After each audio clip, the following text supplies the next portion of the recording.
Hello दोस्तों, कैसे हैं। आज आइए देखते हैं सभी एग्जाम के लिए एक ऐसा टॉपिक्स लेकर आए हैं कि जो कि क्वेश्चन हर एक एग्जाम में पूछा जाता है। उस प्रकार का क्वेश्चन आज हम डील करने के लिए जा रहे हैं। सबसे पहले देखते हैं पहला क्वेश्चन क्या कर रहा है।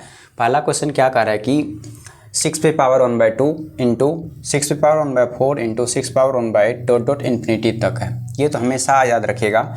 सबसे पहले आप लोग को बताए थे क्या कि ये सब टाइप का क्वेश्चन अगर जब भी आएगा तो ये हमेशा समांतर श्रेणी से रिलेटिव और गुणोत्तर श्रेणी से रिलेटेड क्वेश्चन आता है। समांतर श्रेणी किसको बोलते हैं? जिसका अंतर समान रहेगा वो समांतर श्रेणी कहलाएगा, और उसके बाद जिसका भागफल समान रहेगा वो गुणोत्तर श्रेणी कहलाएगा। तो सबसे पहले देखिए यहाँ से हम क्या करते हैं। गुणोत्तर श्रेणी के लिए अगर 6 कॉमन ले लेंगे तो ये हमेशा ब्रैकेट में क्या बन जाएगा, देखिएगा कि 1/2 plus 1/4 plus 1/8 plus dot dot infinitive के रूप में ये चल जाएगा। ये मेरा इन्फिनिटिव हो जाएगा, इस तरह से आएगा। तो ये हमेशा क्या कहलाएगा, ये 6 पे पावर टोटल संख्या होगा। अगर 6 कॉमन ले लेंगे तो 6 पे पावर जितना भी संख्या है ये टोटल संख्या मेरा इस रूप में दिखेगा।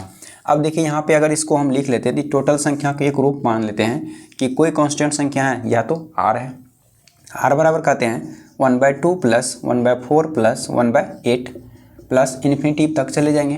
अब इसी संख्या को तोड़ के लिखेंगे तो 1/2 प्लस 1/2 पे पावर स्क्वायर प्लस 1/ फिर 2 का क्यूब डॉट डॉट इन्फिनिटी तक।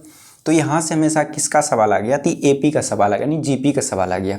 तो जीपी से संबंधित क्वेश्चन क्या होता है, यहाँ पे कह सकते हैं ये वाला वैल्यू जो है ये प्रथम पद जिसको बोलते हैं ए का मान 1/2। उसके बाद भागफल जो होता है द्वितीय पद में अगर हम प्रथम पद से भाग दे देंगे तो जो भागफल होगा वो हमेशा क्या कहलाएगा, आर का मान कहलाएगा। तो अब देखिए 1/2 का होल स्क्वायर है 1/2, तो एक खत्म हो जाएगा, बचेगा क्या मेरे पास 1/2 बचेगा। तो 1/2 बच गया। अब इन्फिनिटी तक का जो एसएन का योग होता है, एसएन का योग हमेशा गुणोत्तर श्रेणी के लिए अगर एसएन पूछेगा, योग पूछेगा, तो वो हमेशा क्या बन जाता है, a/1 - r होता है। ये इसका फार्मूला होता है, एसएन बराबर a/1 - r होता है। अब देखिए इसको हम किस तरह से निकाल सकते हैं कि एसएन बराबर a/1 - r, तो 1 - r करेंगे तो ये हमेशा निकल जाएगा। एसएन बराबर देखिएगा कि a का मान मेरा हो गया 1/2, ऊपर में होगा 1/2/1 - 1/2। अब इतना दिमाग में रखेंगे कि 1 - 1/2 में से 1/2 को अगर घटा देते हैं तो वही वैल्यू बचता है 1/2/1/2। ये सारा कट जाएगा, क्या बचेगा, 1 बचेगा। अब देखिए r का रिलेटिव क्वेश्चन क्या आ गया, 1 आ गया। अब 6 पे पावर अगर हम टोटल संख्या का मान क्या आ गया, 1 आ गया। अगर 6 पे पावर अगर 1 रखेंगे तो क्या दिखेगा मेरा, 6 पे पावर अगर 1 रखेंगे तो क्या दिखेगा, 6 दिखेगा। इसलिए आंसर क्या हो जाएगा मेरा, सी नंबर इसका आंसर हो जाएगा। ठीक है, तो हमेशा आगे क्वेश्चन देखते हैं। इसी टाइप का क्वेश्चन दूसरा, ये हम क्वेश्चन नंबर 2 देखते हैं। क्वेश्चन नंबर 2 जो है क्वेश्चन हमेशा ये द्विघात से संबंधित क्वेश्चन है। तो सबसे पहले यहाँ देख लेते हैं इसका बेसिक। सबसे पहले इसका बेसिक क्या कहते हैं कि द्विघात समीकरण, समीकरण के रूप में है तो द्विघात समीकरण। द्विघात समीकरण क्या होता है, ax² + bx + c = 0। अगर इस रूप में कोई भी सवाल रहता है तो वो द्विघात समीकरण होता है। ठीक है, अब द्विघात समीकरण के साथ साथ द्विघात समीकरण का सूत्र भी हम जान लेते हैं। द्विघात समीकरण का सूत्र क्या होता है, द्विघात समीकरण का सूत्र। अब देखिए द्विघात समीकरण के सूत्र के लिए हमेशा क्या कहते हैं कि सबसे पहले होता है x² - α + β × x + α × β। ये द्विघात समीकरण का क्या होता है, इसका फार्मूला होता है। अब इसमें एक टॉपिक और 2 टॉपिक और आएगा कि द्विघात समीकरण में शून्यकों का योग क्या होता है। सबसे पहले देखते हैं क्या, शून्यकों का योग।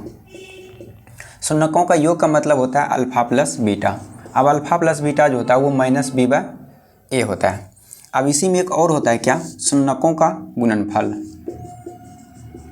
शून्यकों का गुणनफल, अब शून्यकों का गुणनफल का मतलब होता है अल्फा × बीटा। ये बन जाता है क्या, c/a बन जाता है।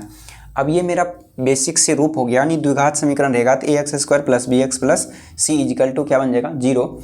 उसके बाद द्विघात समीकरण का सूत्र हमेशा x² - α + β × x α + β × x + α × बीटा।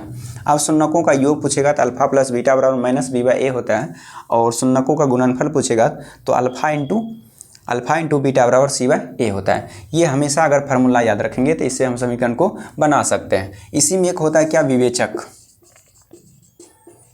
विवेचक किसको बोलते हैं, d बराबर फार्मूला होता है जो b² - 4ac होता है। अब याद रखिएगा, जब हमेशा कभी भी कह देगा कि वास्तविक संख्या बराबर है तो वहाँ d इक्वल टू क्या लेना पड़ता है, 0 लेना पड़ता है। अगर d का मान 0 होगा तो वहाँ समीकरण जो होगा वो वास्तविक, समान और बराबर के रूप में होगा। चलिए अब क्वेश्चन को हम देखते हैं। अब क्वेश्चन को हम डील करते हैं। सबसे पहले क्वेश्चन को डील करते हैं तो यहाँ पे क्या दिया है कि समीकरण जिसकी मूल 1/3 और 1/2 और 1/3 है। सबसे पहले यहाँ मूल दिया है, मूल का मतलब हो गया एक अल्फा एक बीटा हो गया, तो मूल हो गया अल्फा बराबर 1/2 और बीटा बराबर कहेंगे 1/3 है। अब दो पोजीशन हमको मालूम चल गया और समीकरण निकालना है। समीकरण के लिए अभी जस्ट फॉर्मूला बता ही दिए थे, तो सबसे पहले इसमें क्या आएगा, alpha plus beta. Alpha plus beta आएगा तो दोनों जोड़ जाएगा, 1/2 प्लस 1/3, तो ये बन जाएगा एलसीएम हो जाएगा 6, ये बन जाएगा 3 + 2, इसका मतलब 5/6 हो जाएगा। अब अल्फा प्लस बीटा का मान 5/6 आ गया। अब यहीं पे देखेंगे अल्फा इंटू बीटा क्या होता है, अल्फा इंटू बीटा मतलब दोनों को गुना करेंगे तो 1/2 गुना 1/3, तो ये बन जाएगा 1/6। अब इसका फार्मूला समीकरण जो हम देखते हैं तो समीकरण क्या होता है, याद रखिएगा कि x² minus alpha plus beta into x plus alpha into beta. अब ये इसका क्या है, समीकरण है। अब ये समीकरण पे हम पुट कर देंगे अल्फा प्लस बीटा का मान, तो सबसे पहले x² दिखेगा, उसके बाद alpha plus beta into x. Alpha plus beta का मान मेरा आ चुका है कितना, 5/6, तो ये हो जाएगा 5x/6। अल्फा इंटू बीटा का मान 1/6, तो ये हो जाएगा 1/6। इसके नीचे ने कुछ तो क्या होगा, 1 होगा। अब सबका एलसीएम लेंगे तो 6, ये गुना हो जाएगा 6x² minus 5x plus 1 equal to ने कुछ तो क्या होता है 0, क्योंकि हमेशा द्विघात समीकरण लेते हैं तो इक्वल टू में क्या लेते हैं, 0 लेते हैं। तो ये बन जाएगा 6x² minus 5x plus 1 equal to 0। अब जिस ऑप्शन में ये समीकरण आपका दिखेगा वही आपका क्या हो जाएगा, आंसर हो जाएगा। चलिए देखते हैं हम किस रूप में है, किस में है, तो 6x² माइनस 5x प्लस 1, यानी कि ऑप्शन नंबर क्या हो गया मेरा, C नंबर आंसर हो गया इसका। अब क्वेश्चन नंबर 3 हम देख, आइए हम क्वेश्चन नंबर 3 देख रहे हैं। क्वेश्चन नंबर 3 कह रहा है, क्वेश्चन नंबर 3 जो है त्रिकोणमिति से संबंधित क्वेश्चन है। कह रहा है कि sin x plus sin² x बराबर 1 है। तो हमेशा याद रखिएगा कि यहाँ पे हम sin x plus sin² x बराबर 1 है और मान पूछ दिया है क्या कि cos² x plus cos power 4x equal to क्या होगा, यानी इसका मान निकालना है। इसको हम दो विधि से बना सकते हैं। सबसे पहले पहला विधि हम देखते हैं। पहला विधि में हमेशा इसको क्या कर सकते हैं, पहला विधि में क्या किया है कि sin x plus sin² x, हाँ sin x plus sin² x बराबर क्या दिया है, 1 दिया है। तो सबसे पहले यहाँ लिख सकते हैं क्या, sin x plus sin² x का एक फार्मूला होता है 1 माइनस cos² x बराबर क्या होगा, 1 होगा। अब एक चीज़ हमेशा दिमाग में रखेंगे क्या कि अगर ये cos पार भेजेंगे तो ये 1 से ये 1 प्लस कट जाएगा, तो ये बन जाएगा कितना sin x, ये माइनस है उधर चल जाएगा प्लस हो जाएगा, cos² क्या बन जाएगा, x हो जाएगा। अब यहाँ कह सकते हैं हम क्या कि दोनों तरफ वर्क करने पर, ठीक है, अगर दोनों तरफ हम वर्क करते हैं तो ये बन जाएगा क्या, sin² x अब बराबर इधर क्या बनेगा, cos पे पावर 4x बनेगा, क्योंकि इधर भी स्क्वायर करेंगे इधर भी स्क्वायर करेंगे तो sin² x बराबर क्या बनेगा, cos² x बनेगा। अब sin² का एक फार्मूला होता है 1 माइनस cos² x बराबर cos पावर 4x। अब ये cos को उधर लेके चल जाएंगे तो ये होगा 1 बराबर cos power 4x plus cos² x। अब यही तो हमको पूछा था, बोला कि cos² x तो cos² x, cos power 4x तो cos पावर 4x का मान कितना होगा, तो 1 होगा। किस ऑप्शन में है, तो ऑप्शन नंबर C में है। अब इसका दूसरा विधि हम देखते हैं। अब दूसरा विधि में हमेशा देखिएगा कि जो संख्या दिया है बस इसी को लेके चलेंगे, तो ये बन जाएगा मेरा क्या कि sin x plus sin² x बराबर क्या होगा, 1। यहाँ से डायरेक्ट sin² को उस पार लेके चल जाएंगे तो ये बन जाएगा मेरा कितना, sin x बराबर 1 माइनस sin² x। अब ये होगा क्या, sin x 1 minus sin² x का मान होता है क्या, cos² x। यहाँ पे हो गया क्या, cos² x। अब देखिए ये संख्या और यहाँ पे देखिए ये संख्या दोनों एक जैसा आपको दिखेगा, sin x बराबर cos² x, sin x बराबर cos² x। जितना काम हम इधर किए हैं सेम उतना काम यहाँ भी करना पड़ेगा। तो समझ जाइए कि जितना काम इधर किए तो आंसर वही आया, फिर इसका भी करेंगे तो वही आएगा। अब दोनों तरफ वर्क कर देंगे, दोनों तरफ वर्क करेंगे तो ये क्या दिखेगा, sin² x बराबर ये दिखेगा cos पावर 4x अब साइन स्क्वायर एक्स का एक फार्मूला होता है 1 माइनस क्या होता है कॉस स्क्वायर एक्स बराबर कॉस पावर 4x। अब कॉस को उस पर लेके चल जाएंगे तो ये बनेगा क्या कि cos square x plus cos power 4x। यही तो हमसे पूछा था, इसलिए मेरा आंसर क्या हो गया, सी नंबर इसका आंसर हो गया। अब क्वेश्चन नंबर हम 4 देखते हैं।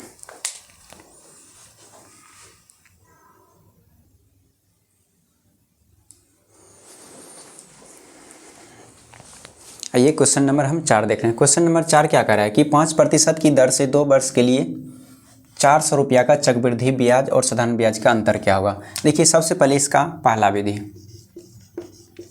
फर्स्ट विधि में क्या है कि सबसे छोटा ट्रिक है। छोटा हम क्या कर सकते हैं, अगर 2 वर्ष के लिए पूछेगा तब के लिए, अगर 3 वर्ष के लिए पूछेगा तो जो अभी बताएंगे उस पर सवाल नहीं बनेगा। तो सबसे पहले 2 वर्ष के लिए देखिएगा, 2 वर्ष के लिए क्या होता है r/2 r/100 पावर हो जाएगा n और यहाँ p हो जाएगा बराबर CI माइनस SI का ये अंतर हो जाएगा। यही आपका क्या होता है फार्मूला हो जाता है। देखिए मूलधन मेरे पास दिया है कितना 400 और दर दिया है मेरा 5%, तो 5 बटे कितना होगा 100। समय दिया है कितना वर्ष 2 वर्ष। अब 5 से कट गया, ये मेरा कितना हो गया बराबर क्या हो गया CI माइनस SI।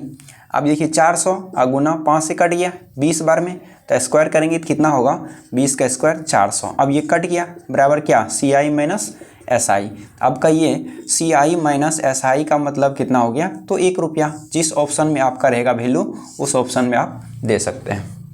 लेकिन एक चीज़ हमेशा याद में रखना होगा कि अगर 2 वर्ष किएगा तो इस तरह से हम निकाल सकते हैं। अगर यही 3 वर्ष का था तो 3 वर्ष का SI और CI का मूल रुपया हम इस रूप से नहीं निकाल सकते थे, तब उसके लिए अलग फार्मूला हो जाता है। इसलिए इसका दूसरा विधि हम एक बार और देख लेते हैं। पहला ये हो गया, दूसरा विधि।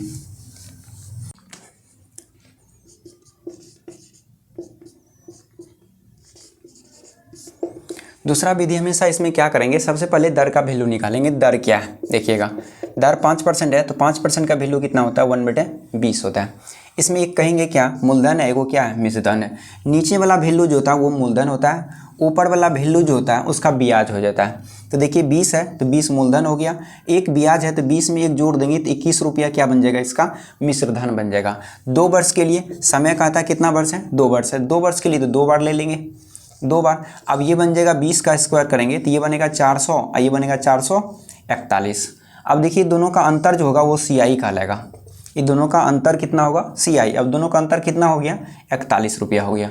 अब कह देगा क्या CI क्या है, तो CI मेरा फिक्स है 41 रुपया, क्योंकि मूलधन मेरा क्या है 400 रुपया, तो मूलधन फिक्स था 400 रुपया।